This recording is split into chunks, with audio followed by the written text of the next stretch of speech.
Hello, my name's Paul Farmer. I'm the Chief Executive of the mental health charity Mind, and it's a very warm welcome to all of you to this Mind webinar promoting good mental health at work. This webinar is part of the work that we're doing at Mind and part of our Taking Care of Business campaign to really highlight the importance of mental health in the workplace. And over the last couple of years or so, we've been doing work with businesses large and small in the public, the private and the voluntary sector to really look at how to support employees, line managers and employers to really get it right. Our job today is to have an open and interesting question and answer session, so please do start by fielding your questions to our panel and I'll be introducing them in a minute. We've got about 45 minutes for this webinar and we're hoping to fill it with your questions, so please do send in your questions now. So just to set the scene for this session this afternoon, well, I think many of you will be aware that mental health is increasingly an issue that businesses cannot ignore. 1 in 6 workers are dealing with anxiety, depression or stress at any time. And we know from polling we did earlier this year that work is often the most stressful factor in people's lives. And that's become particularly the case in the context of the economic climate. We also know that for many people as employees, it's difficult to find the right words or the right way to talk up about their own mental health problems. And it's often difficult for people to be able to do that because they're worried about the reaction that they might then receive either from their colleagues or from their line managers. Sadly, the consequences of that for this country's economy is huge. Mental health problems now costing this country over £26 billion every year, and sickness absence as a result of mental health problems now forming the biggest cause of sickness absence in our workplaces.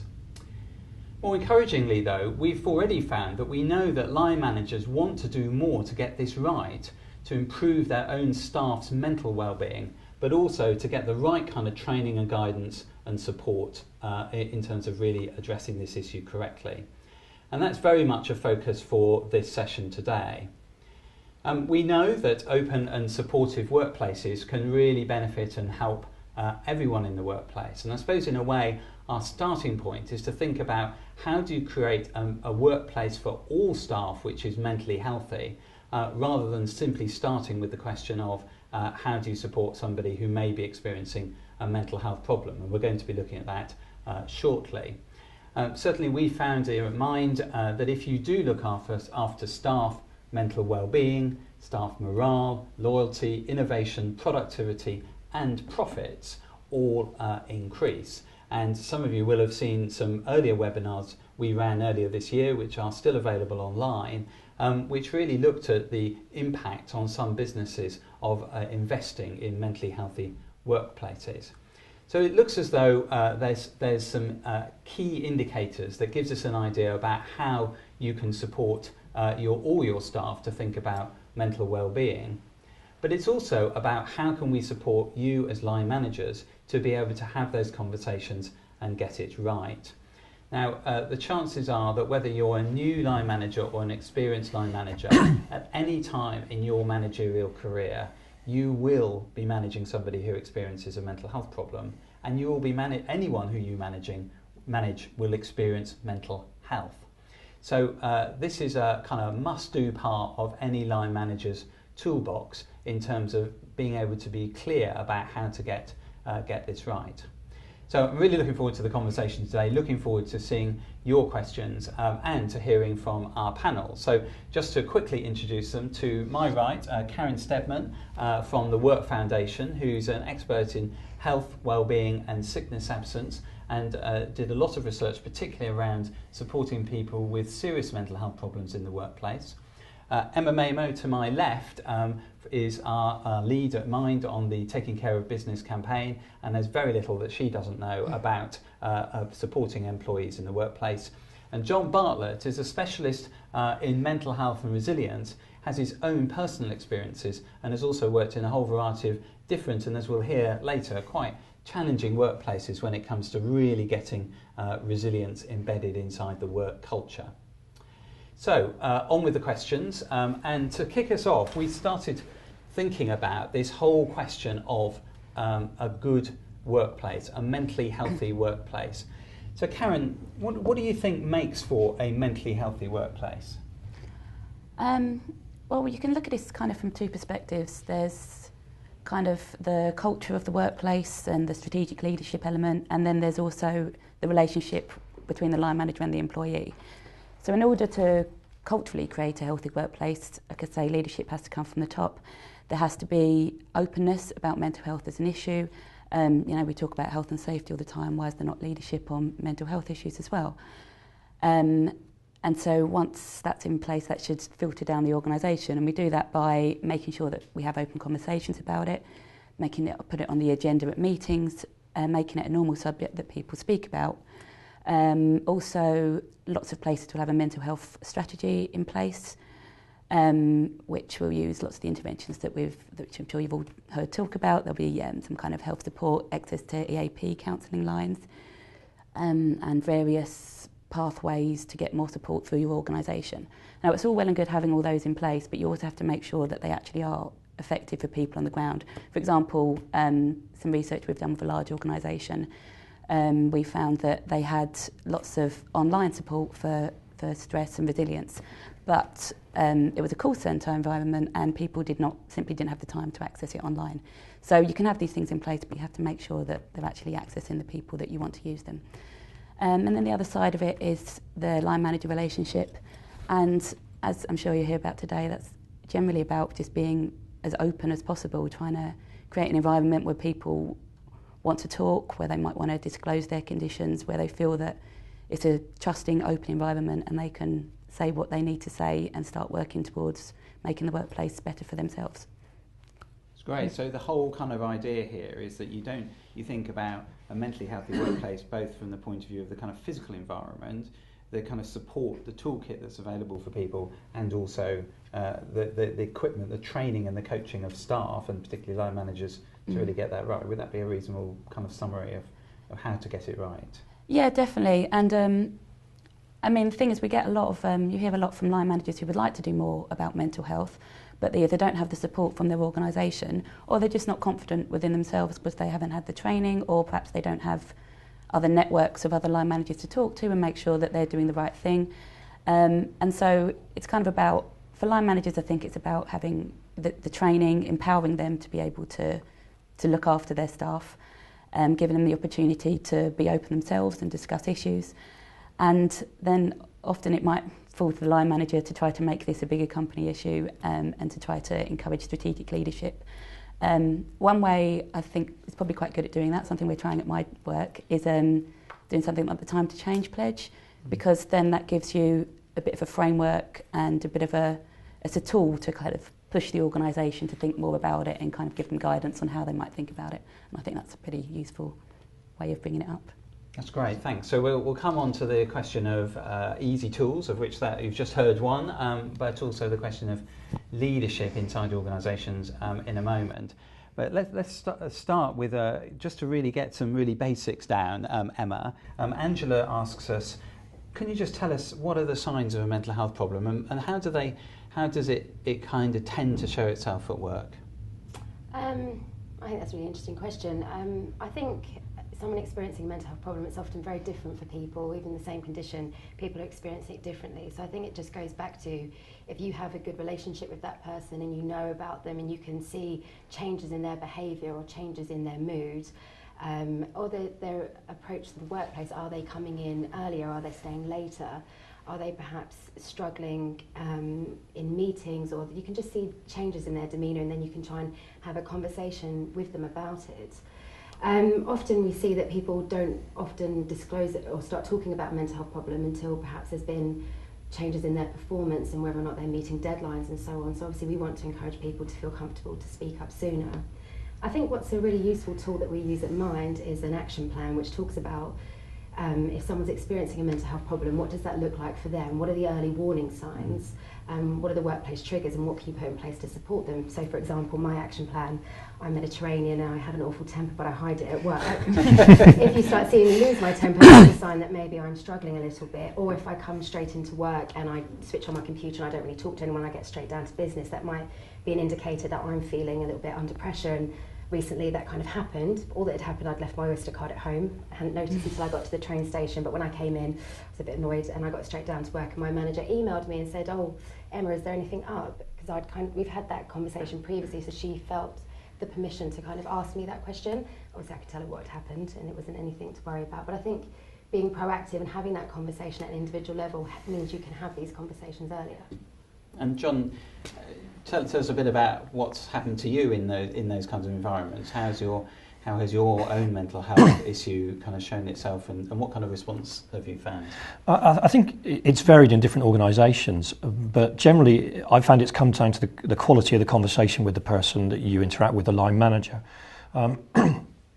So often organisations are large, unwieldy places, and we tend to think of the organisation has done something to us, when in fact the reality is that our day-to-day actions are dictated really by the people immediately around us, our team and the line manager.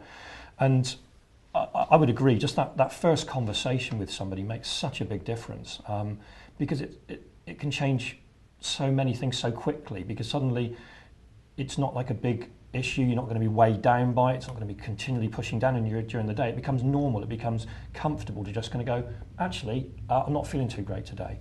I'd echo Emma's point around the sort of wellness recovery action plans. The idea that sort of normalising some of the behaviours or knowing what are your triggers enable your colleagues to help you to help yourself. And it engages a wider discussion by doing it that way. So some question from Mike, which is just kind of touches very much on this. So it's a member of your team who looks like they're struggling, and maybe they're behaving differently from the way in which you're used to them, or maybe their performance, for whatever reason, appears to be slightly dipping. They haven't disclosed a mental health problem to you, but you're worried about them. What would you do? How would you go about addressing and talking to somebody in that way? Well, sure. I think the first thing is we don't necessarily leap to it's a mental health problem. Yeah. It's a person that you're talking to. Yeah.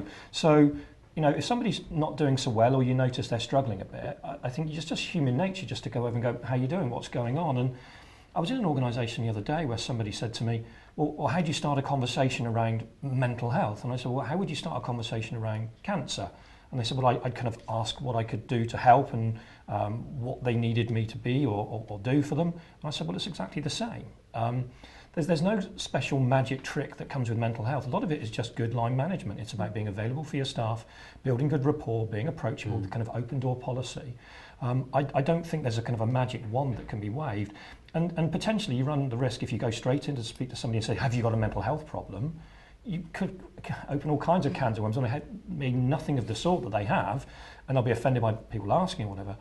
And I think also, if they have got a mental health problem, and I know this from my own experience, it's very difficult to talk about it. And I understand that we should all be good and say to our boss, oh, this is going on for me, but it's very hard to make that first conversation. Very often we haven't told family or friends. And so I think really the manager just leaning across and just being present and available makes such a difference.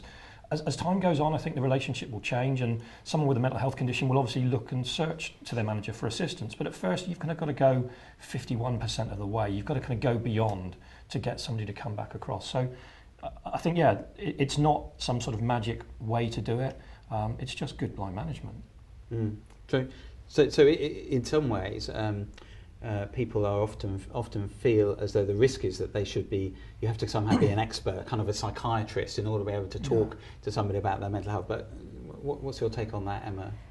I think it's just talking with that person and asking them how it's impacting on them, what could help them, what's unhelpful, and just exploring things at an individual level. But I think the key thing is to feel comfortable around mental health. I think it's very similar to bereavement. People don't want to say the wrong thing, so they say nothing, which is absolutely the worst thing.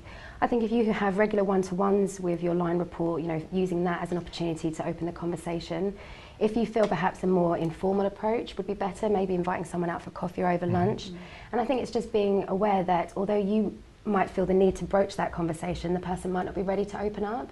So you can start the conversation, and if they're not ready, then you can say, well, I'm here if ever you need me, I want to support you. And then hopefully they'll come back when it is the right time for them, because as John said, it can be quite personal and people want to have a think before they start talking about these issues. So and I think sometimes you might, as a manager, raise it with somebody, and they perhaps don't want to come back and talk to you immediately because you do their report at the end of the year. But even that first conversation, they may think, oh, well, I'll go and speak to my colleague and have a word, and then they'll start talking a little bit, and even that will help. And eventually, perhaps they'll come back round and talk to you. But even just kind of normalising that conversation and saying it's okay to talk about these things takes a big weight off people's minds. And Karen, Work Foundation does huge amounts of work looking at how to help and support people just to be good managers. Is this as simple as just being a good manager? Yeah, to be honest, I think it is. So, I mean, the way I always see it is, in terms of this, it's about having an open mind and an open door. You know, you have to understand that the broad area of mental health conditions, what it might involve, and make it clear to your staff that you're available if they need you. Another good way of doing that, if for some reason you don't think people might be comfortable in a one-to-one, is, again, take the opportunity of team meetings to just talk a little bit about your organisation's mental health policies and make it clear that the avenues are there, the options are there, if anybody at any point has an issue that they want to raise. And yeah, like you say, that's just about being a good line manager. It's about knowing your staff, spotting if there's something amiss and being there for them when you need it. And I mean, obviously managers have got a lot of pressure on themselves, they've got their own targets to meet.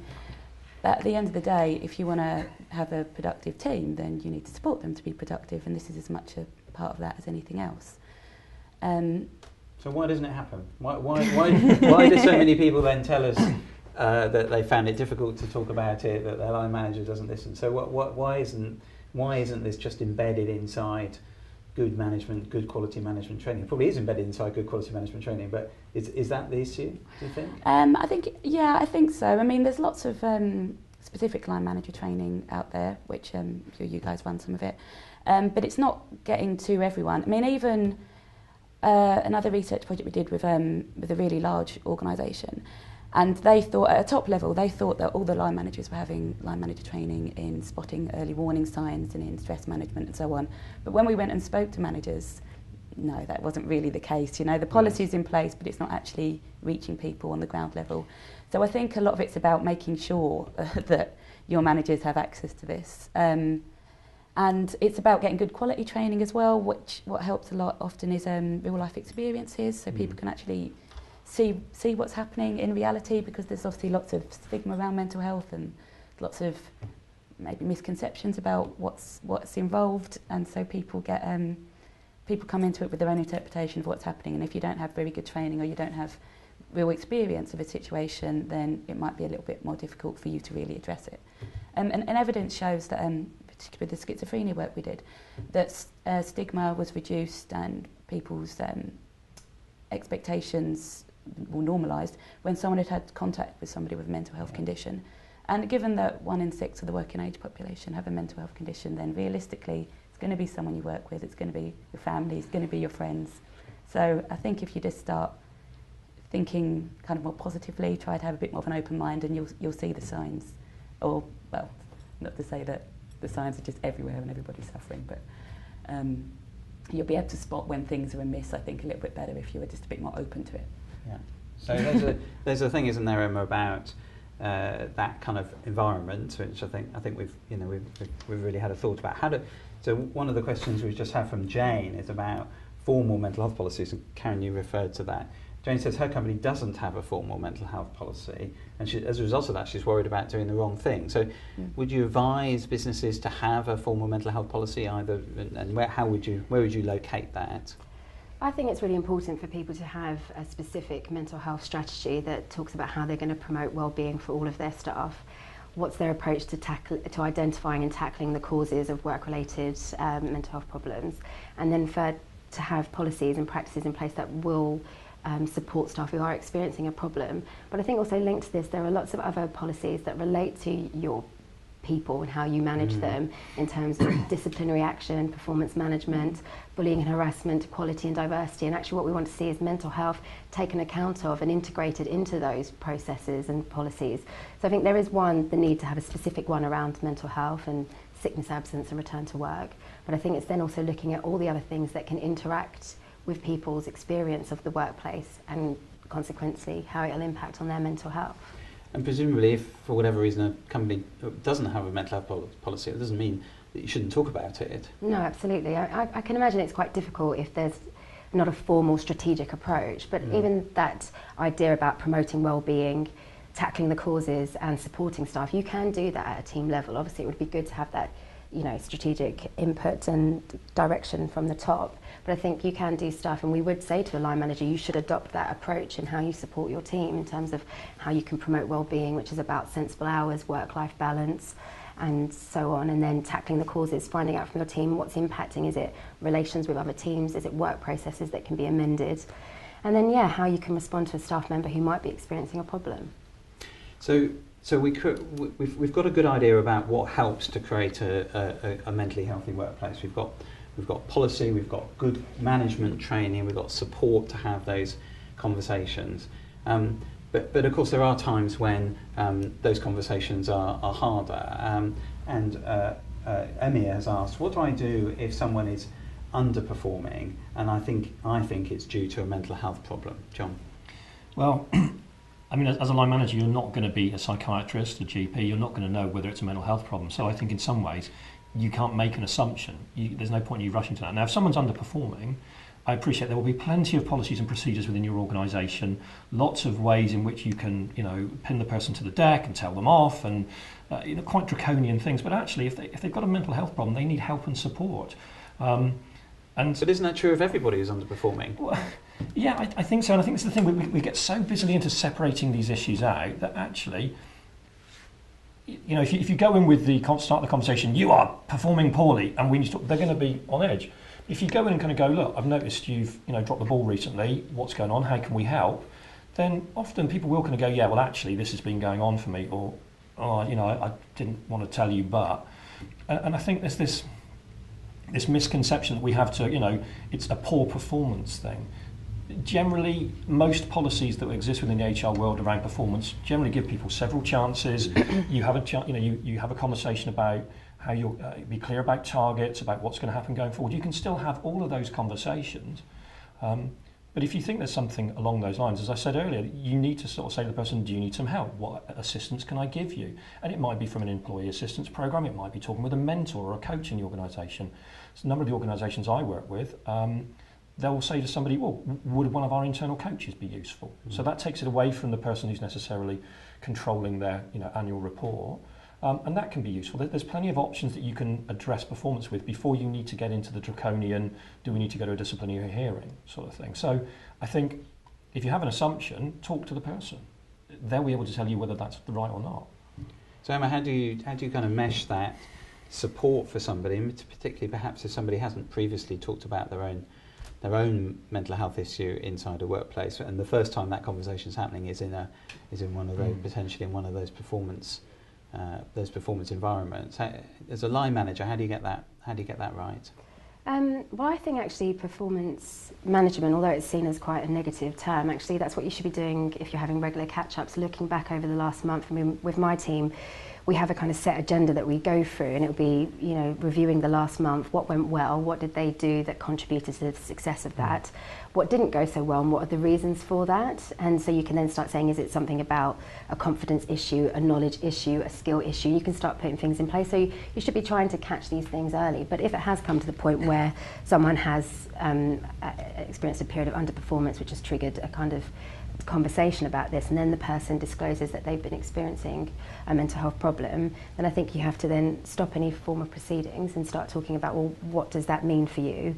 Put the support measures and adjustments in place to offset why they're experiencing a problem and the impact of it.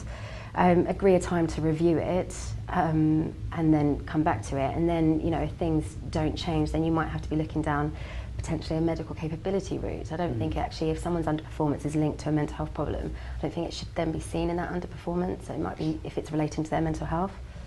Well, I'd agree, and sometimes actually you'll get people overperforming because of their mental health, if we're honest. I've heard of that too. Well, I have bipolar disorder, so when I'm actually quite animated and quite focused, I'm great for attention to detail, proofreading somebody's report. I can actually be really useful to somebody.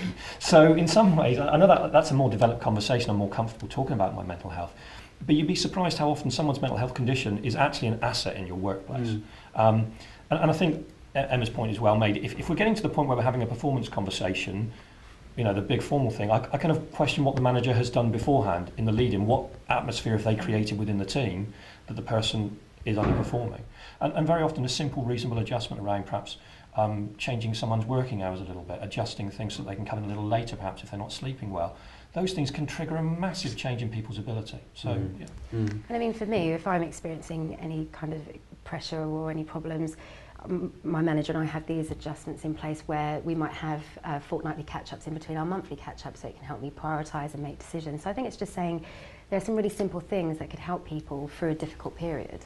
And you've mentioned the idea of adjustments, which is a kind of legal term, but is also, it's more than just that, isn't it? It's a support term for people. I guess people are very familiar with the idea of reasonable adjustments for people with physical disability, but examples of how a good reasonable adjustment for somebody with a mental health problem? Well, I think it's useful to talk about support measures and adjustments, but I know of one person who had an anxiety disorder, and she needed her manager just to say in the morning, good morning and thank you, because otherwise she'd worry that she'd done something wrong. Other workplace adjustments, you talk about the break time. I know someone who splits their hour-long lunch break into 3 20-minute blocks to help them manage. Other reasonable adjustments, some people have preferred being in a more busy workstation, so they've got opportunities to talk to people and so on. Other people have preferred a more quiet place, so I think it is more about, at that individual level, what would be helpful to them. But those are some of the things that we know, and as you said, flexible working or working from home. Yeah, team rotation, just, you know, sharing the duties out a bit differently can make a huge difference to people, and that's not very hard to achieve. You know, it's a conversation in a team meeting, which in some ways normalises the conversation around mental health generally. The whole team is talking about it, and so everyone gets to pitch in and say, well, actually, I could do this, or would you like to do that? And suddenly, we're all on the same side. It makes a big difference. Karen, other ideas on reasonable adjustments? Well, I was just going to say what's important to remember is, as I was saying before, managers aren't expected to just magically know everything, and there are services around which can help give you advice on this kind of thing. There's lots of mind resources again, but there's also the health and work advice line, access to work, mental health, do lots of excellent support for reasonable adjustments, and that's a really underused service. So some people may not know what access to work is. Can you just explain it? Because it's a bit of a hidden gem inside the Department for Work and Pensions. And they try so hard to get themselves out there, but still it's so underused. So access to work is a government programme, and there's kind of two strands to it. There's one which focuses more on physical health, and more recently one that focuses on mental health. And the mental health one's run by Employ. And so basically, you know, the employer or employee can get in touch with them, call them up, and just discuss the issue. If the employee does not have to go to the employer. They never have to know if that's the choice. Disclosure is obviously always their decision. But basically, the access to work person will just work with the employee and or the employer, work through what their needs are, maybe what their triggers are, what things make them comfortable at work, what things make them uncomfortable, and just try to develop a programme of support. Access to work can also offer financial support if the adjustments do cost any money. I mean, the adjustments we mainly talk about don't cost anything and they take a tiny amount of time, but say you need some support with transport to work or something like that, then access to work can help there. But all in all, it's about supporting employers and employees to develop a programme of support and adjustments which suit them and can help them to stay in work. So that's a resources available for businesses, and as I understand it, only about 3% of the current spend on access to work is spent on supporting people with mental health problems. So if you have people in your workforce, then this is a good route to pursue.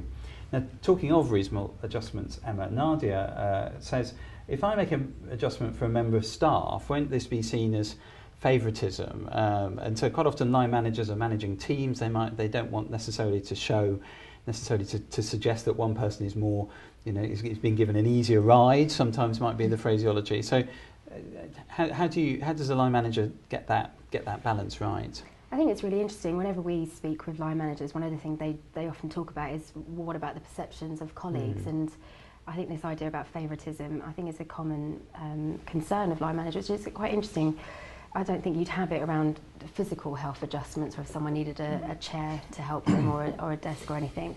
But I think what's really important is it's about education. I think it's about speaking with the individual about how much they want to share with their colleagues. I think it would be useful to be able to share some information with colleagues, but obviously it has to be the level of detail has to be something the individual is comfortable with, and then kind of educating the team members about that, and also talking about the fact that we all have mental health, we're on a spectrum, we move up and down it for any number of reasons, and trying to get people to actually acknowledge that it could be them experiencing a difficulty, and it's about how you want the workplace to respond to you if you were in that situation. So I think it's just about raising awareness and trying to promote more positive attitudes. Have you ever seen that as an issue?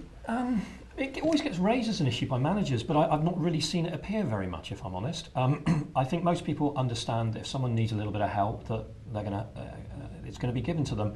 And I think Emma's point around, we wouldn't say this about physical health. We wouldn't say to somebody, no, you can't go for your radiotherapy every morning. No, we can't have that. So, yeah, it's interesting. I think a lot of the conversation can be stopped in its tracks by actually making it part of a team thing. It depends how much the person is willing to kind of share in a team meeting. But in some ways, if we all as a team work to change our working practices, people actually are all motivated because they have a degree more autonomy over their own work. It doesn't just have to be we're making an adjustment on behalf of Emma or on behalf of John. It can be we want to make it better for everybody, and Emma might have this, John might have that reason, and for someone else it might be childcare. So everybody gets a little something. So I think really the more we can normalise the conversation, the easier it is, to be honest. No, I agree. Another piece of research we did, there was a story. We were doing focus groups with people, and they were talking about an incident they'd experienced at work where somebody had a mental health crisis in the workplace. So what the organisation did, instead of people had heard rumours, there were little bits of conversation floating around the office, nobody knew what was happening. So, without giving away any personal information about the person, the management decided the best approach was just to open a dialogue about this more broadly, just to try to increase understanding. This happened, we don't want this kind of thing to happen again. What can we do? Let's all just try to be open and talk about this as much as possible. So again, it's just kind of your approach to things, I think, can alleviate quite a lot of these problems. And what happened? Was it good for that organisation? It was good. Well, this is the thing, it was focus groups with employees, and some of these employees were not to be cliched, but big burly men who you wouldn't expect to generally be interested in talking about mental health. And everyone just kept saying to us how much they appreciated knowing about it and how it had given them a way to start conversations with colleagues and in team meetings and so on. And they felt that it had given a much more open environment and felt more positively about it for as much as that was obviously not a good thing. The guy's okay now, I should point out. But the outcomes of it were quite positive because they approached it positively and used it as an opportunity to start a conversation. And John, I'm not sure I'd describe you as a big burly man, but sometimes people say, and Nicola's asked, I've heard colleagues talking about someone who's off work with depression as pulling a fast one. How do I address that question? Okay, I'm ex-military. I worked for London Underground, a heavily unionised and very tough environment. Depression hits anybody. The idea that somebody's off with depression is swinging the lead or pulling the wool over somebody's eyes. At the end of the day, you can't be off work without a doctor or a professional signing you off. Okay, so somebody has checked you. It's not like you've suddenly decided I've got depression. I'm just going to dash away from work for a couple of days, and honestly, it's often the big burly men who do suffer more sometimes because they won't talk about it, they can't talk about it, and they let it build up and build up and build up, and they want to be strong and provide for their family, and suddenly something small happens and the world goes out from underneath them. So I think, again, it comes back to good management. I loved Karen's point earlier about open mind, open door. Yeah. I think if you think somebody is off for whatever reason, then you have policies and procedures to deal with that. But if you start a conversation to understand what's really going on for that person, actually, perhaps you'll find something very different to what you've guessed, what you've surmised. You don't know what's going on for that person. Yeah, absolutely. Emma, Raj asks, how can I find out what's causing people stress in my team? And are there any tools that I can use? Well, it depends if you want to do that at an individual level or at a team level. If you wanted to do it at a team level, which I think would be good because it, as we've said before, it normalises it, it brings it out to open. A useful tool that I've used within my team is talking about what's actually good to start talking about positives as well. What do we do well? How can we build on it? But if you do want to get to what is causing people pressure and stress, then talking about things in terms of what do we have control over, what do we have influence over, and what is a bit of the wider world that perhaps we don't have so much control or influence over. And then you can start identifying these issues and then decide what to prioritise. And obviously the things that are having the most impact and you have the most control over, those are quick wins, and you can start taking that forward. And then the things that you can have influence over, which might be, you know, how the organisation approaches something or how you work with other teams, then you can start putting things in place. And what I think is really useful is to try and get staff involved in this and try and give people, you know, elements of the action plan to start leading on. So there's some ownership around it and everyone feels that they play a part in making it a mentally healthy team or a mentally healthy workplace. And in that context, quite often you can look at organisation-wide tools, can't you? So staff surveys, those kinds of initiatives. Yeah, there's hard and soft data, and I think you can look at if your organisation has an annual staff survey that will let you in on, you know, employee experience, people's perceptions of culture and approach, and hopefully it will ask some questions around mental health, but if not, it might be a case to try and weave some of those in. I would say you can look at sickness absence data, but that will just tell you about absence level and it might not give you a true picture. We know that people, 1 in 5 people that we polled called in sick for stress, but 90% of people gave a different reason. So I think you have to understand that it's going to take a little time to start getting to the real issues, I think. And on that question of stress, Karen, has any of your work looked at different environments? So, you know, if you're working in a media environment, for instance, where, you know, the kind of the anticipated stress levels are always going to be very high, as opposed to some other environments where maybe the work is Emma says the work is a bit more in your control, and you know you have a certain pace. Does that make a difference to the kind of tools you use, or does it just make a difference to the way in which you interpret the results? I think, well, what's important always to remember is that everything's going to be on an individual basis and what a particular individual needs. As far as work environment and types of work, which might have might cause higher stress levels or create more pressure, we talk about the concept of good work quite a lot. Yeah. Good work is generally classified as a job where looking at the balance between the demands of the job and the level of control, the balance between the amount of effort you put in and the amount of reward. We talk about jobs where you'll engage with your organisation, there's good communication, you feel like you can contribute, that you're being listened to, that people care about your particular role and what you give to the organisation. And I mean, obviously in different environments there's going to be different pressures and things are going to impact on people in different ways, but if fundamentally you have a job that you work for an organisation and you have a job that you're satisfied with, you have some autonomy, you have some control, and you feel that you can make a difference to your job, then generally things are a bit easier to cope with. I mean, that's when we get into kind of resilience building and stuff, and kind of building self-confidence and empowering. If you have that kind of control in your work life, then it should make it a little bit easier to cope with pressures potentially. The other thing is that it's not all about your work pressures. I mean, Emma touched on it briefly, but the out of work pressures also, things like caring responsibilities and debt. At the end of the day, people might not see that these are work concerns because they're not things that go on in work. But if they're affecting your employee to that extent, then it is a work issue. And those lines are becoming increasingly blurred, aren't they? So, you know, with social media and, you know, the Blackberries, you know, your work impinges on your kind of home life, and your home life can impinge on your work life. So this is the kind of great 21st century conundrum, isn't it? Yeah. How do you get that? How do you really get that balance right? And how does that impact on people's stress? Because in some ways you can think, well, it helps me to be a bit more in control. In other ways, you're just getting more and more stuff being bombarding you. What's the Work Foundation's top tips for managing social media? I'm guilty of it myself. I was on holiday recently and I had still had my work emails coming to my phone. It's terrible. And actually my boss, I won a project, and my boss texted me while I was on holiday to tell me that we'd won the project, which was obviously good news, but I was at a wedding in Las Vegas and might not have been the best time. So who's responsible? So there is a leadership issue here, isn't there, to get that balance right?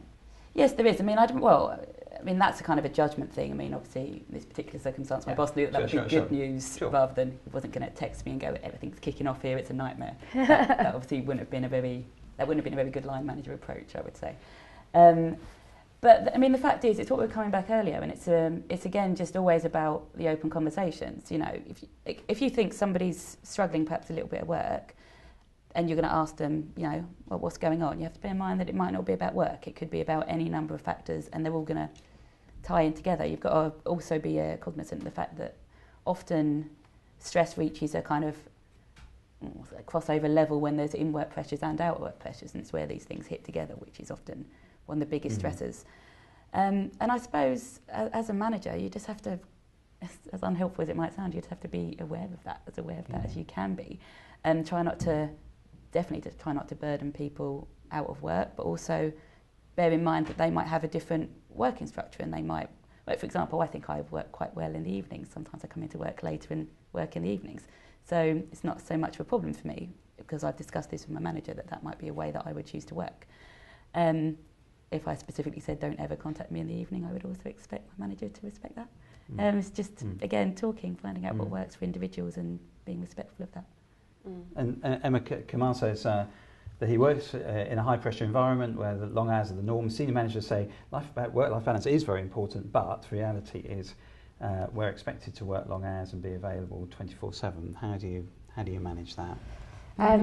It's a really difficult one if there's a long hours culture. I mean, what we would say is that long hours sometimes can be necessary if there's, you know, key periods or if there's deadlines, and people can maybe push through and meet that. But people definitely need downtime after that. And we know of industries where it's quite client driven, where I've got a friend who works on special effects on films, and they've got to hit a deadline, they have to hit that deadline, but they get time off afterwards to recover.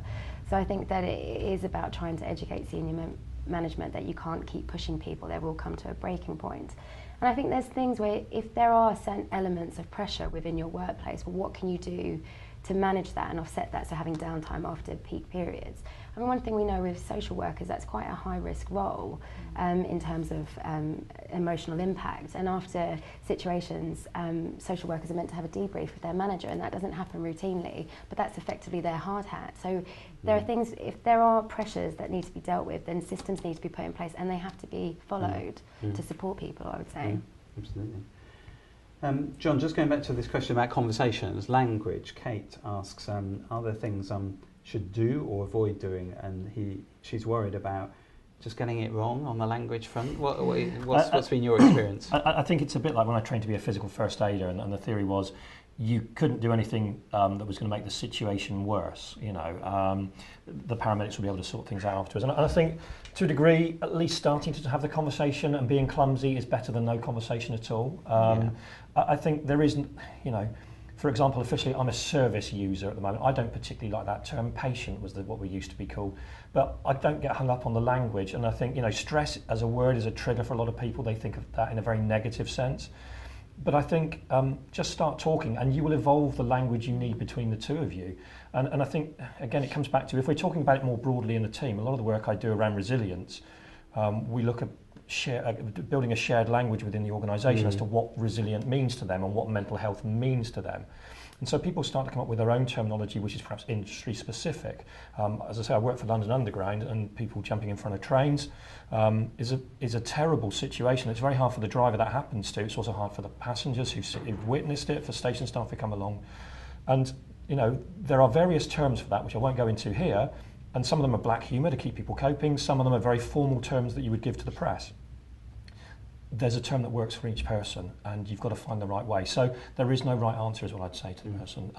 But some conversation is better than no conversation, and you know, you can't really go too far wrong. You can ask the person, how would you describe what you're going through? Get them to talk about what it is for them, not what the company looks at. I think traditionally mental health has been either looked at as either a health and safety thing or a diversity stroke HR thing.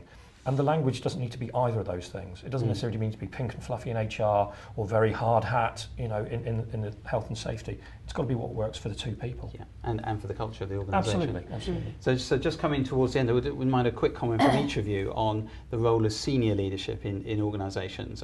Line managers often kind of can be stuck a bit in the middle, and it's important that line managers look after their own mental health, and sometimes they're seen as kind of almost kind of superheroes in businesses.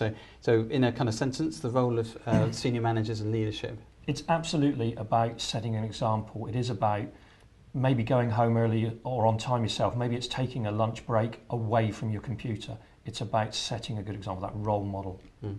Emma? Absolutely. I think it's about modelling the right behaviours, as John said, and I think it's about making sure the culture's right and that mental health is spoken about regularly, and perhaps for you to start that conversation. Absolutely.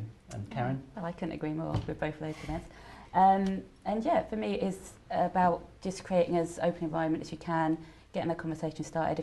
If as a senior person particularly, then you're in this amazing position to be able to take a lead on that conversation and get people in your organisation talking. And then I think that's just that starts the ball rolling, and the change is going to happen from there.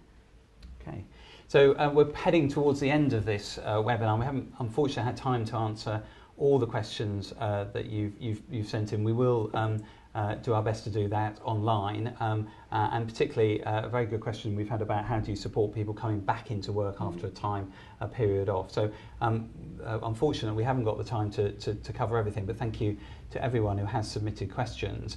If you're looking for more information and resources, our free guides for employers are available to be downloaded from the Mind website, and you'll see there's 3 there and a 4th just about to be published. And you can also sign up to Mind's e-newsletter for the latest information on free resources. And what we try to do is often gather some of the best of what we're seeing from across this sector, where we're seeing a growing interest in mental health in the workplace.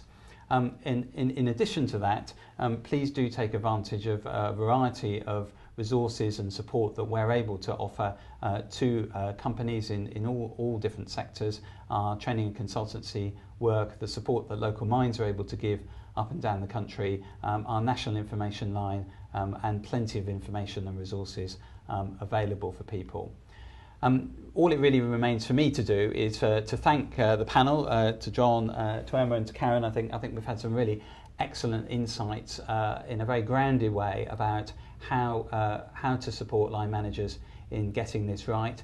For me, some of the really key messages are about good management equals good mental health management. You really can get this right by being a good manager. So investing for organisations, investing time, effort and resource in good quality management training and support, I think is really important.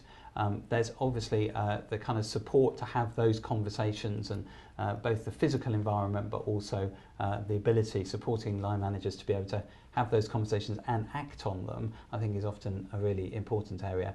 And finally, the key role of senior leadership in terms of really creating that culture and that environment. We are increasingly seeing some senior leaders in business beginning to recognise this, and just last month, or earlier this month indeed, 9 government departments signed up to the Time to Change pledge to show their support for their role as employers, and we now have 100 employers who have already signed up to that. So that's another way in which you can encourage your leaders within your organisations to show that this is an important issue. I think if we don't address this issue, then the consequences for businesses can be very challenging. But more importantly, the consequences for members of workforce can be challenging as well. So it's been really good to hear of the positive initiatives that are happening, and we very much look forward to working with you over the rest of the course of this campaign. Thanks very much indeed for joining us, and if you are a line manager, go and have a lunch break. Thanks. Bye-bye.